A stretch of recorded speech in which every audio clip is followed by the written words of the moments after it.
This scene. Imagine this. It's August 1942. We're right in the thick of World War II.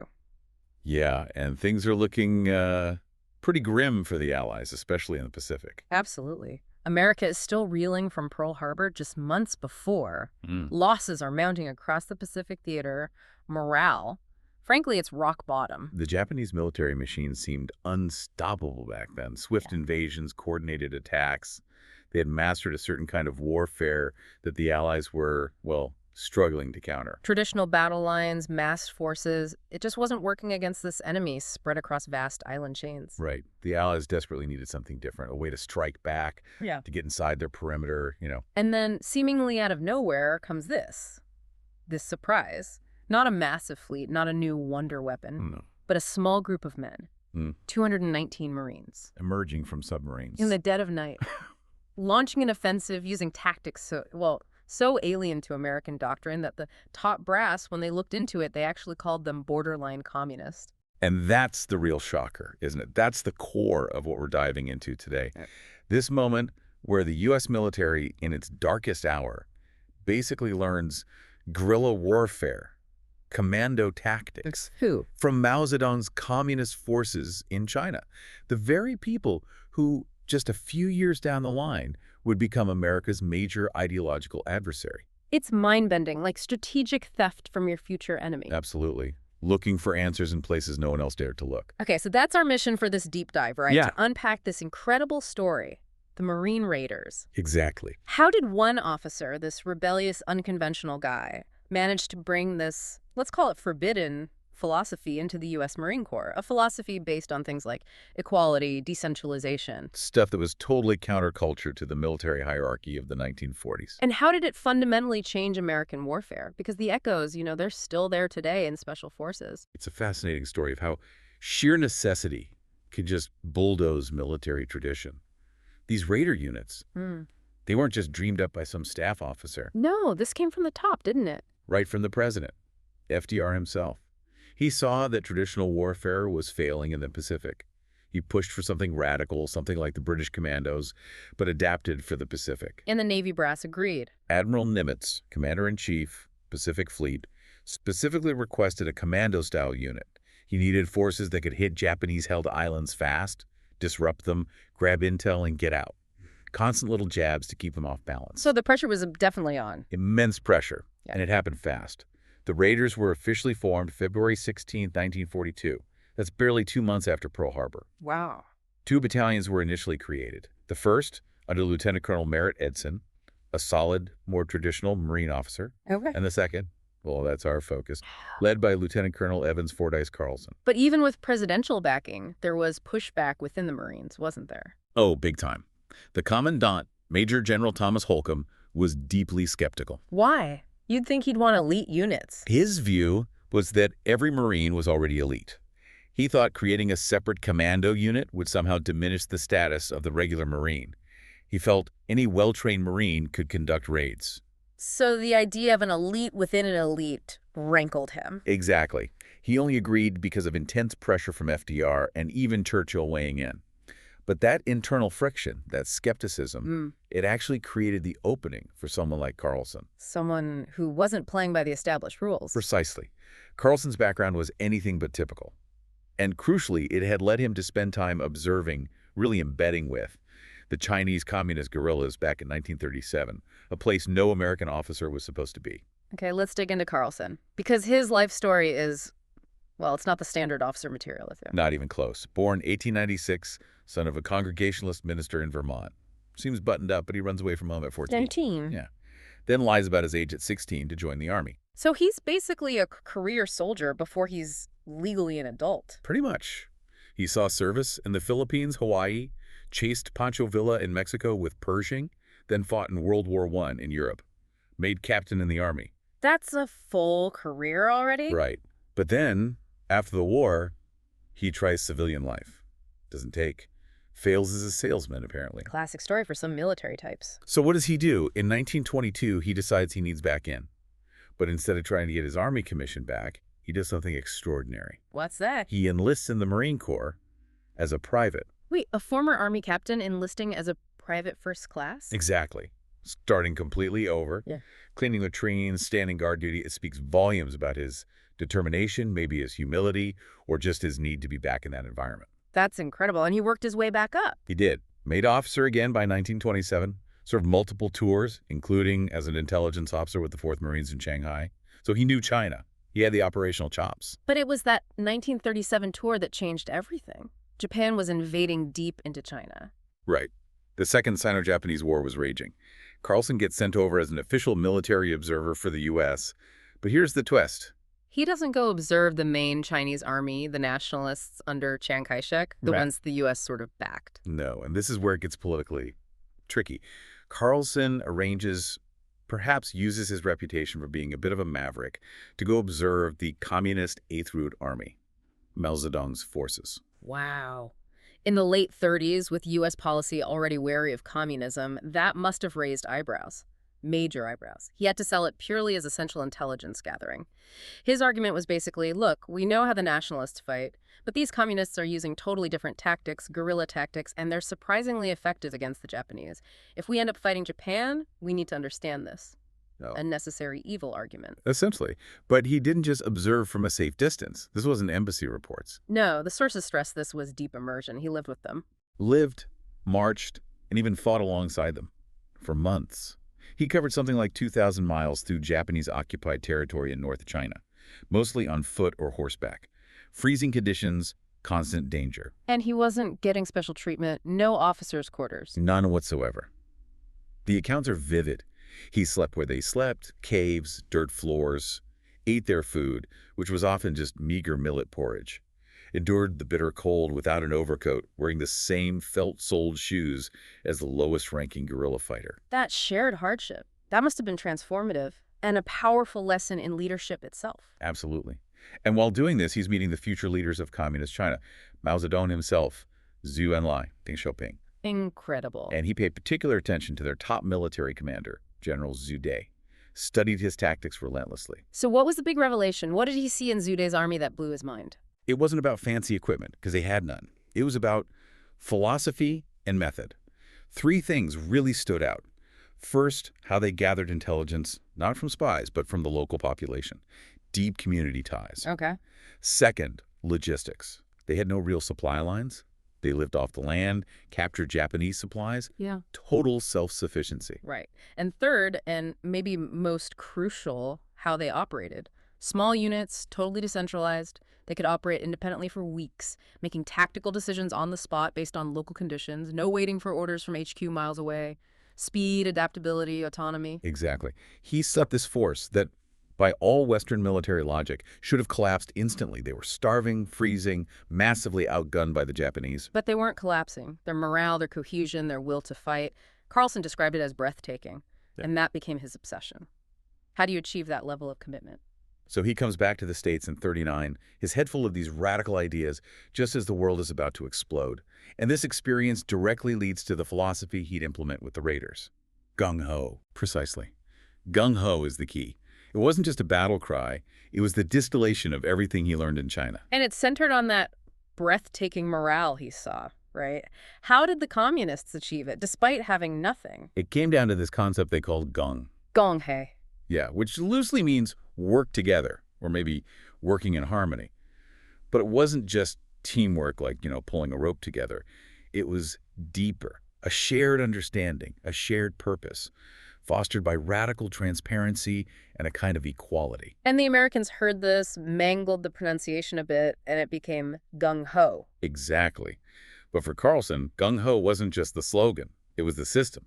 He wrote directly to FDR about it, didn't pull any punches. He said these tactics were, quote, a style of military tactics quite different from that employed by any other military force in China, and indeed new to foreign armies as well.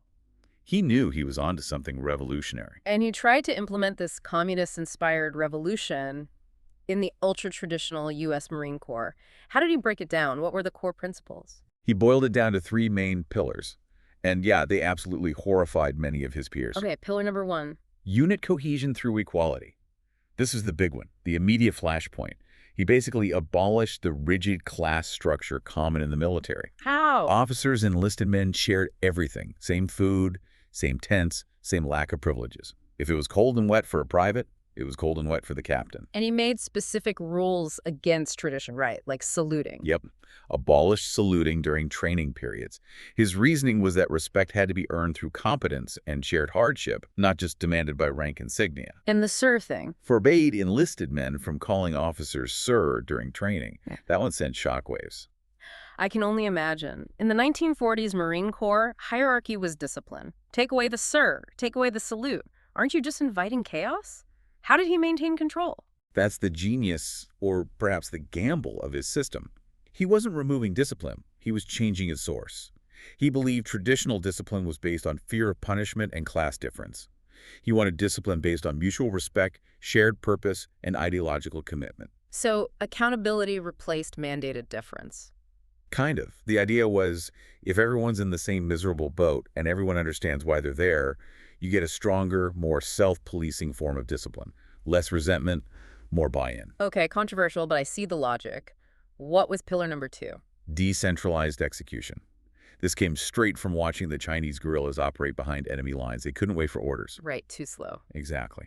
So Carlson built his Raider battalion around radical independence for small units. Squad leaders, even fire team leaders, were empowered, expected, really to make critical tactical decisions on the ground instantly, without waiting for approval. Speed and adaptability above all else. That was the mantra. Hierarchy took a backseat to immediate, effective action. Which leads us to pillar number 3, the one that really got him labeled a communist sympathizer. Ethical and political indoctrination. Indoctrination, that word alone sounds bad. It does. But Carlson framed it differently. He held these weekly meetings every Friday night, called Gung Ho meetings. Okay. What happened at these meetings? Well, he'd start them off pretty conventionally. He'd play his harmonica, lead the men in singing the Star-Spangled Banner, gave it a familiar, patriotic frame. Smart. So it wasn't just communist theory sessions. No, but the core purpose was profound and radical for the time. He believed every single raider, down to the lowest private, needed to understand why they were fighting. Not just how to fire a weapon, but the political context, the ethical stakes of the war against fascism. So political education. Essentially. His executive officer, who happened to be President Roosevelt's son, Major James Roosevelt, would give detailed news summaries. What was happening globally, why it mattered, what the Axis powers represented. Constant reinforcement of the why. And then came the really controversial part, the open forum. That was it. After the patriotic song and the world update, the floor was opened. Any enlisted man could stand up and speak his mind. About anything. Anything relevant. They could ask tough questions about strategy, they could challenge decisions, they could even criticize Carlson himself or other officers, provided it was done respectfully. Whoa, a private criticizing a lieutenant colonel in front of the whole unit in 1942. Unthinkable in the regular military. To traditionalists, this sounded exactly like the political commissar system in the Soviet Red Army. They saw it as pure communist practice undermining military order. What was Carlson's justification for something so radical? His logic was actually quite simple and deeply American in a way.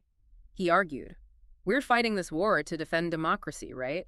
Well, shouldn't we practice democracy within our own ranks? He believed that giving every man a voice, making him feel ownership over the mission, was the secret to that breathtaking morale he'd seen in China. He wanted men who fought because they believed, not just because they were ordered. Okay, so philosophy is one thing. How did this translate into how the unit was actually structured and trained? He copied the Chinese structure too. Directly. He adopted their small unit organization, 10-man squads. Okay, but here's the key innovation. Each squad was broken down into a squad leader and 3 fire teams of 3 Marines each. 3-man fire teams. That sounds small. What was the standard back then? Larger rifle teams, maybe 4 or 5 guys, often built around a single automatic weapon, more centralized. So what was the advantage of the 3-man team, especially in, say, close quarters jungle fighting? Think of it like a flexible, survivable triangle. You typically had an automatic rifleman for firepower, an assistant grenadier, and a leader scout. 3 distinct but overlapping roles. Okay. It meant the team was small enough to move stealthily through dense jungle, fast enough to execute those fix-and-flank maneuvers Carlson loved. And if one man went down... You still had 2 others who could operate effectively, fire and maneuver. Exactly. It provided redundancy and maintained capability. In a larger, more specialized team, losing one key person could cripple the whole unit. Carlson's structure prioritized maneuverability, adaptability, and survivability in the chaos of close combat. And this specific structure, the three-man fire team, born from observing communist guerrillas. It proved so incredibly effective that eventually the entire Marine Corps adopted it.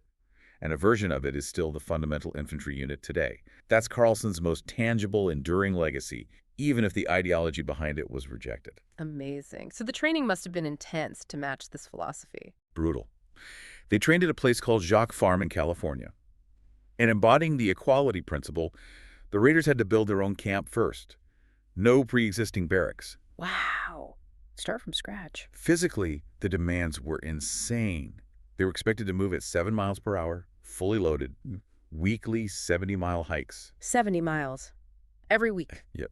And the skills focused on raiding and stealth, intense hand-to-hand combat knives, garrote wires, bare hands focused on silent killing. Grim stuff. Necessary for infiltration. Okay. Plus, extensive night fighting training, far beyond standard units, and proficiency with every weapon so they could use whatever they captured or scavenged. Total adaptability. Okay, so you've got this unit training in radical equality, open criticism, decentralized command, silent killing. The traditional Marine officers must have been losing their minds. Completely. They genuinely saw it as dangerous, communist-inspired ideology that would destroy discipline and effectiveness. They thought it was an existential threat to the Corps' values. Which brings us back to that quote about Carlson from General Shoup. Yeah, David Shoup, later commandant himself. His quote perfectly captures the establishment's unease. He may be red, but he's not yellow.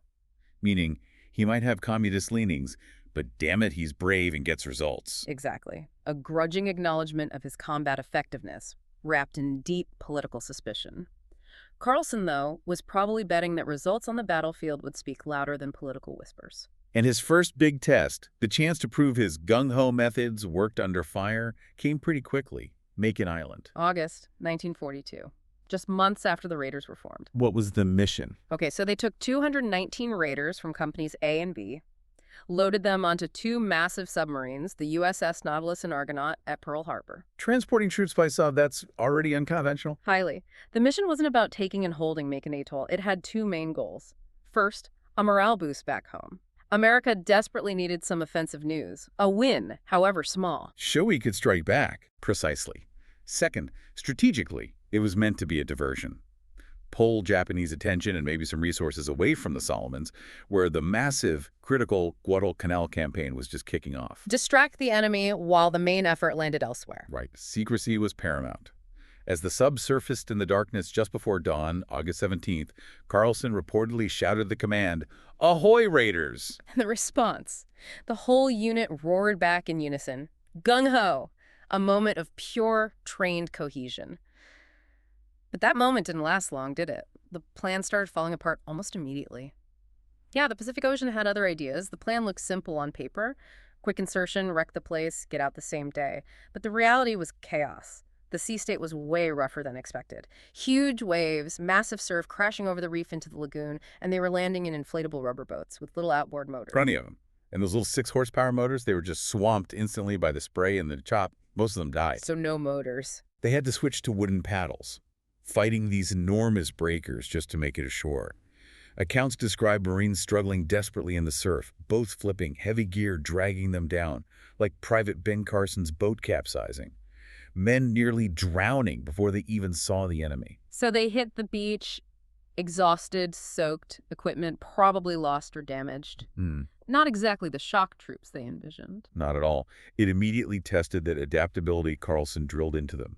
They were facing a Japanese garrison from the Special Naval Landing Force, the SNLF. Basically the Japanese equivalent of Marines, elite troops. Very much so. Led by a warrant officer, Kanemitsu, they were dug in, well-armed. So a messy landing, facing elite defenders. How did Carlson's tactics play out? They couldn't do a standard frontal assault. No way. This is where the fix and flank doctrine, learned indirectly from the Chinese guerrillas, came into its own. Explain fix and flank again, simply. Okay, one small unit, maybe just one of those 3-man fire teams, lays down heavy, continuous fire on the enemy's known position. That's the fix. It pins the enemy down, makes them keep their heads down, forces them to focus on that one direction. Okay, got it. While they're fixed, other small, independent teams use the noise and confusion to move rapidly, unseen, through the jungle or terrain around the enemy's side, the flank. Then they hit them from an unexpected angle. So the Japanese defenders, expecting a straightforward American push, They got something completely different. The Japanese command structure was pretty rigid. They anticipated a main thrust. Instead, they faced what descriptions called a swarm of angry hornets. multiple small attacks from different directions, Yeah. seemingly uncoordinated but deadly. Exactly. Teams hitting hard, then vanishing back into the foliage, only to pop up somewhere else. The Japanese couldn't form a defensive line against ghosts. It completely disrupted their command and control. And was it effective initially? Brutally. In about 12 hours of intense fighting, the Raiders killed around 160 Japanese defenders, destroyed key installations, even took out 2 enemy planes on the ground. And Raider casualties in that initial fight. Remarkably light, considering the landing. Only 2 killed, 6 wounded initially. It seemed like a stunning tactical success, proof that Carlson's methods worked. But then came the extraction, getting off the island. And that's where the tactical victory almost turned into a complete disaster. They started trying to withdraw around 7:30 p.m., but the surf, if anything, was even worse. Oh no. 11 of their remaining 18 rubber boats were just smashed or lost immediately in the breakers. Marines were losing their weapons, gear, everything, just trying not to drown. They were forced back onto the beach, stranded again. Trapped on an enemy island, unable to get back to the subs waiting offshore. Utterly trapped. And this is where you see the depth of the crisis. Carlson, the commander, believing his unit was facing annihilation, actually drafted a formal note of surrender to the Japanese commander. He wrote a surrender note. Seriously. Yes. It's a shocking detail that highlights the desperation. Thankfully, the note was never delivered. Apparently, some other Marines, operating independently and unaware of Carlson's despair, intercepted and killed the Japanese messenger carrying it. Wow. Saved by decentralized action, ironically, but they were still stuck. Stuck and exposed. The next morning, August 18th, things got worse. Japanese planes spotted the subs trying to arrange a rescue, attacked a boat attempting to run a line ashore, Forcing the subs down. forcing Nautilus and Argonaut to crash dive and spend the entire day hiding silently on the seabed. The Raiders were completely cut off. This is the moment it all falls apart, right? The moment the traditionalists would say, see, no hierarchy, no discipline, chaos. It should have been. Hmm. By traditional standards, the unit should have disintegrated in panic. But this is where the Gung Ho philosophy, the cohesion, the decentralized training actually kicked in. They didn't panic. Small groups, leaders acting on their own initiative as trained, started working the problem. Lieutenant Charlie Lamb, for instance, took charge of a group and organized the construction of a makeshift raft. Using what? Whatever they could salvage. They lashed together 3 of their surviving rubber boats, found 2 native outrigger canoes, and powered the whole thing with the only 2 outboard motors that miraculously still worked. Resourcefulness born from necessity, enabled by that decentralized ethos. Exactly. And somehow, late on August 18th, under cover of darkness, this makeshift raft managed to ferry 72 exhausted raiders out past the reef to the waiting submarines. A miraculous escape. But not everyone made it? Tragically, no. In the darkness, the confusion, the sheer desperation, 9 Marines were accidentally left behind on the island. Oh God, what happened to them? They hid for several days, apparently aided by some local islanders. But eventually they were captured by the Japanese. Weeks later, on August 30th, they were taken to Kwajalein Atoll and executed. Beheaded. Horrific. So the final cost of the raid. 18 raiders killed in action during the fighting, and 12 listed as missing. 9 of those missing were the ones executed, so 30 casualties in total. But they had killed, as we said, over 160 Japanese, maybe more, effectively wiping out over half the garrison. So a tactical success, despite the extraction nightmare. How was it viewed back home? As a huge victory. It was exactly the morale boost America needed. Front page news everywhere. Gung Ho became a national catchphrase overnight. And Hollywood jumped on it instantly. Universal Pictures rushed out a movie called Gung Ho, the story of Carlson's Makin Island Raiders, made Carlson a national hero. But Carlson himself knew it wasn't clean. He knew the execution was deeply flawed, especially the extraction, and strategically the results were mixed. It probably didn't divert significant Japanese resources long-term, and ironically, it spooked the Japanese into heavily fortifying Makin later, making it much harder to take. So he needed a cleaner demonstration, a better test case. He needed a sustained operation where his methods could really shine, without the chaos of an amphibious landing and withdrawal dominating the narrative. He got that chance on Guadalcanal. Ah, Guadalcanal, the meat grinder. Exactly. By November 1942, the battle for Henderson Field, the crucial airfield, was hanging in the balance. The main American perimeter was holding, but Japanese units were operating deep in the jungle, constantly raiding, harassing supply lines, shelling the airfield. Making life hell for the defenders. Constantly. So on November 4th, Carlson and his 2nd Raiders, about 267 of them initially, later reinforced by another battalion, bringing the total to around 500, were given a new kind of mission. What was it? Essentially a long-range reconnaissance and disruption patrol deep behind enemy lines. Go find those Japanese units harassing the perimeter, eliminate them, destroy their supplies, and gather intelligence. They were heading into jungle controlled by an estimated 2,500 entrenched Japanese soldiers. A month-long patrol behind enemy lines. That sounds incredibly dangerous. It was. This became known as Carlson's Long Patrol. It lasted 29 days, from November 4th to December 4th, 1942. They covered over 150 miles of some of the most brutal, unforgiving jungle terrain on the planet. And this is the ultimate test and vindication of his Gung Ho philosophy. Okay, before we even get to the Japanese, you have to talk about the environment on Guadalcanal. It was infamous. The jungle itself is arguably the primary enemy. We focus on combat, but disease and the environment were relentless killers there. Like what? Malaria. Rampant malaria carried by clouds of mosquitoes, plus debilitating fungal infections, ringworm, jungle rot from the constant wet, heat, and humidity. Men's skin would literally rot. Sounds horrific. Add unbearable heat, constant rain, mud, leeches, and foliage so thick you often couldn't see more than a few yards ahead. Firefights happened at spitting distance. It was physically and psychologically brutal. Just surviving the environment was a battle. So Carlson's emphasis on physical toughness, adaptability, light gear, that was essential here. Absolutely critical. You couldn't operate like a traditional heavily supplied unit in that jungle. You had to be light, fast, and incredibly resilient. And this terrain was the perfect stage for his tactics. How did they apply the Gung Ho principles during the long patrol? It was like the philosophy was made for this, independence. Those small fire teams operated autonomously, sometimes scattering for days, using prearranged checkpoints to regroup. Movement, constant motion, setting ambushes along Japanese trails, executing those fix-and-flank maneuvers ruthlessly whenever they made contact. They specifically targeted Japanese supply lines, keeping them hungry and off balance. And sustainability, how did they manage that for a month? Lived off the land when they had to, moved silently, hit hard, then vanished before the Japanese could react in force.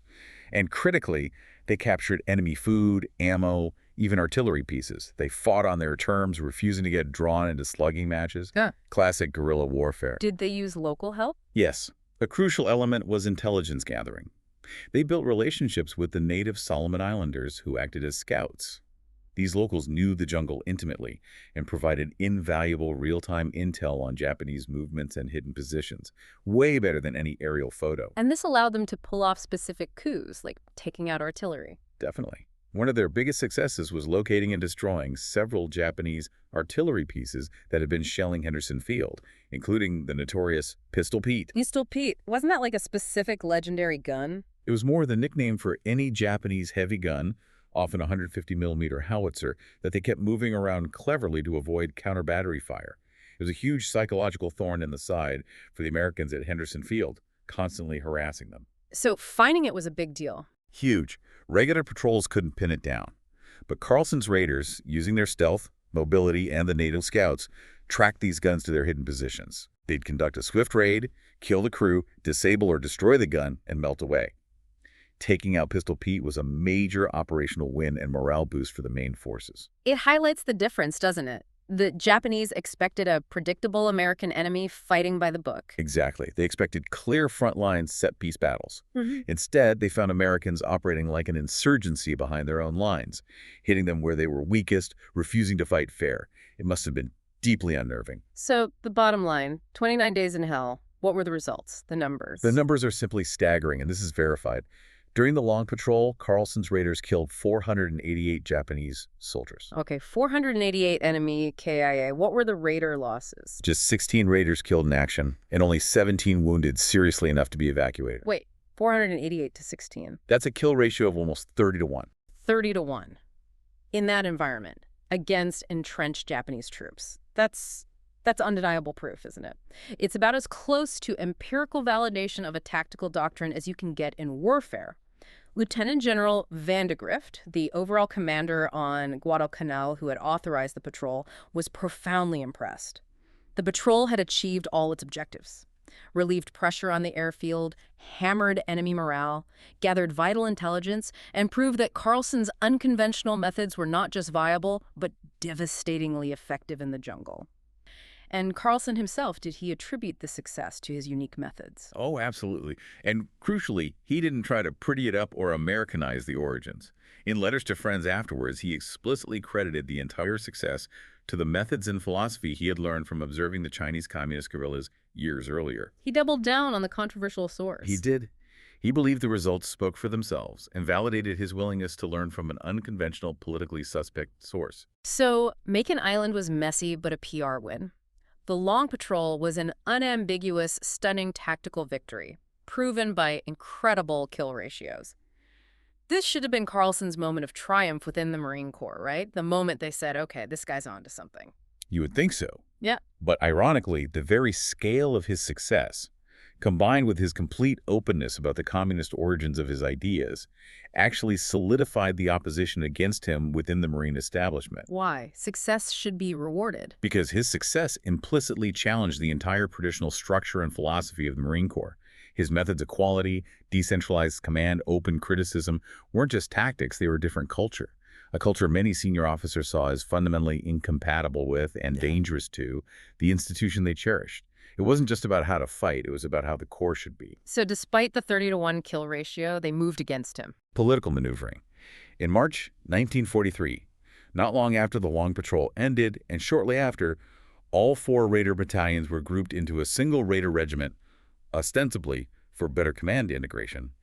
Carlson was relieved as commander of the 2nd Raiders. Relieved. After that success, what was the justification?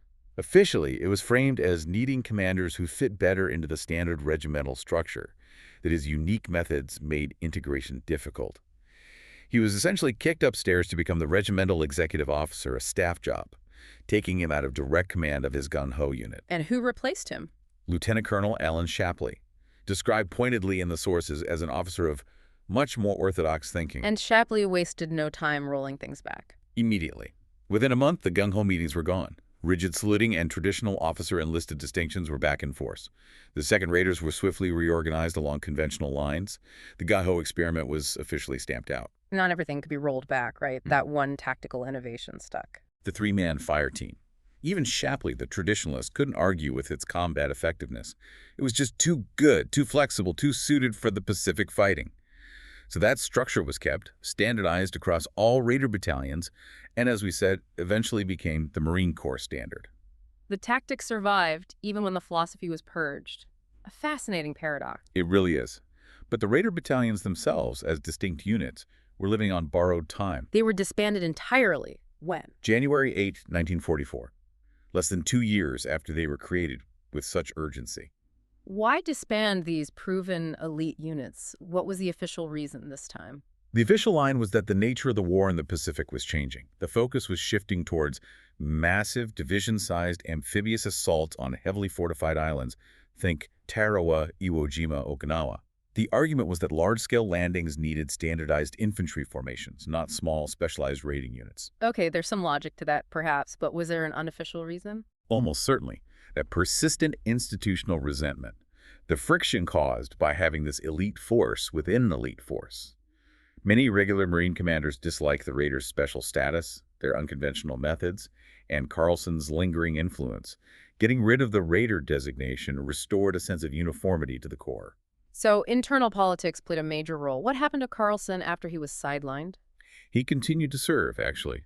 Went on to fight bravely in subsequent campaigns, including Tarawa. He was severely wounded during the invasion of Saipan in 1944, running 2 Navy Crosses for heroism. So still a warrior despite the political issues. Absolutely. But he died relatively young in 1947 at age 51. And sadly, his reputation, despite his combat record and the Raiders' successes, remained somewhat clouded by the intense anti-communist atmosphere of the early Cold War.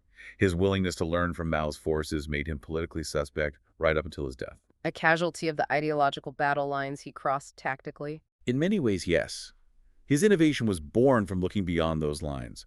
But ultimately, the politics caught up with him personally. But the idea of the Raiders, their legacy, it didn't completely die, did it? It came back. It did, decades later. In 2003, when the Marine Corps was establishing its component for the new U.S. Special Operations Command, MARSOC. Marine Forces Special Operations Command. Right. They made a very deliberate choice. They incorporated the Raiders' historical insignia, the skull and stars, and the Raider knife design into MARSOC's identity. A clear nod to that lineage. And then they went further. Much further. In 2014, recognizing the enduring need for the kind of specialized, direct action behind-the-lines capabilities the original Raiders represented, the Marine Corps officially redesignated all MARSOC units. They now carry the name Raider, Marine Raider Regiment, Marine Raider Battalions. So the name, the identity is back. Fully reborn. Today's Marine Raiders are the direct descendants, ideologically and organizationally in many ways, of Carlson's controversial Gung Ho battalions. The philosophy of adaptable, lethal, small unit excellence lives on. Okay, so let's wrap this up. We started by asking, what was the forbidden tactic that changed American warfare, the one the Japanese never saw coming? And the answer really isn't a single tactic like the fire team, though that was part of it. It was the whole package, the entire philosophy that Carlson imported. A philosophy of radical decentralization. Unit cohesion built on equality and shared purpose, not just rank. An ideological commitment, understanding the why. Right. It wasn't a weapon. It was a way of thinking about war and organizing men to fight it, learned directly from America's future Cold War enemy. And the Japanese military, steeped in its own rigid traditions, expected the Americans to fight by the book. They expected predictable formations, clear lines, orders coming down a strict chain of command. That's what their doctrine prepared them for. Instead, particularly with Carlson's Raiders, they ran into these small, seemingly chaotic units that moved like ghosts, hit from nowhere, and were empowered to act instantly without waiting for permission. They faced soldiers who fought with ferocity partly because they'd been told why the fight mattered, making them resilient in ways the Japanese perhaps didn't anticipate from Americans. They encountered the operational echo of Mao Zedong's Eighth Route Army, filtered through the unique, rebellious mind of Evans Carlson. He dared to learn from the enemy. And that willingness to break dogma, to look in forbidden places for answers. It sparked a revolution in American special operations and infantry tactics, the legacy of which is still operating on battlefields today. Which leaves you with a pretty provocative thought, doesn't it? Sometimes the most potent, game-changing military innovations don't come from bigger budgets or fancier tech. Sometimes they come from the sheer audacity to learn from unexpected sources, even from those you consider your deepest ideological foes. Proof, maybe, that tactical brilliance can transcend politics.